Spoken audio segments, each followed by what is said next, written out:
অর্থহীন পুরুষ আর সুন্দরবিহীন নারী শুধু গল্প আর কবিতাতেই গুরুত্ব পায়। যেই পুরুষের কাছে দিন শেষে অর্থ না থাকে সেই পুরুষ কখনো কোনো মানুষের ভালোবাসা পেতে পারে না। যেই মেয়েটার সুন্দর নেই সেই মেয়েটা কখনো সবার গল্পে গুরুত্ব পায় না। আসলে এই পুরুষ আর এই নারী, এই দুটো মানুষ কখনো কারো গল্পে গুরুত্ব পাবে না, শুধু কবিতা আর গল্পতেই পাবে, তাছাড়া অসম্ভব। কিন্তু যদি আপনি ধরেন একটা ছেলে কিংবা একটা পুরুষ যদি সফল হয় তাহলে সে সব জায়গায় গুরুত্ব পায়।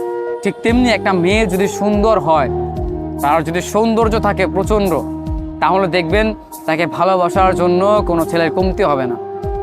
প্রত্যেকটা মানুষের কাছে সে প্রিয় মানুষ হয়ে থাকবে।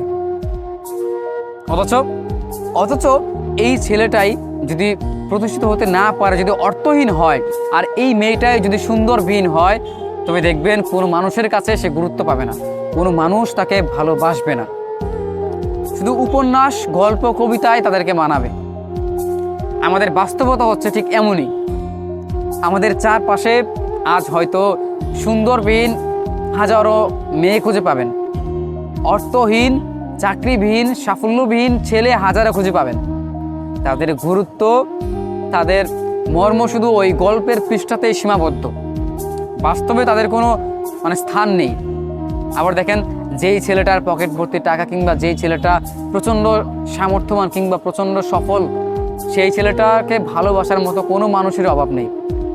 ফ্যামিলি থেকে শুরু করে প্রত্যেকটা জায়গায় তার একটা না একটা অবদান আছে। প্রত্যেকটা সফল মানুষের জন্য তার কোনো না কোনো একটা অবদান থাকবেই। ঠিক তেমনি বর্তমানে যাদের দেখছেন যে যারা সামর্থ্যবান না কিংবা তেমন সফল ব্যক্তি না, তাদেরকে ভালোবাসার মানুষেরও অভাবটা খুব কম। ঠিক এমনভাবেই মেয়েটার ক্ষেত্রেও সেম। যে মেয়েটা সুন্দরবিহীন, সৌন্দর্য নেই, সেই মেয়েটা কারো কাছে কোনো গুরুত্ব পায় না, আর পাবেও না। অতএব একটা মেয়ের জন্য সৌন্দর্য এবং একটা ছেলের জন্য অর্থ, দুটোই প্রয়োজন।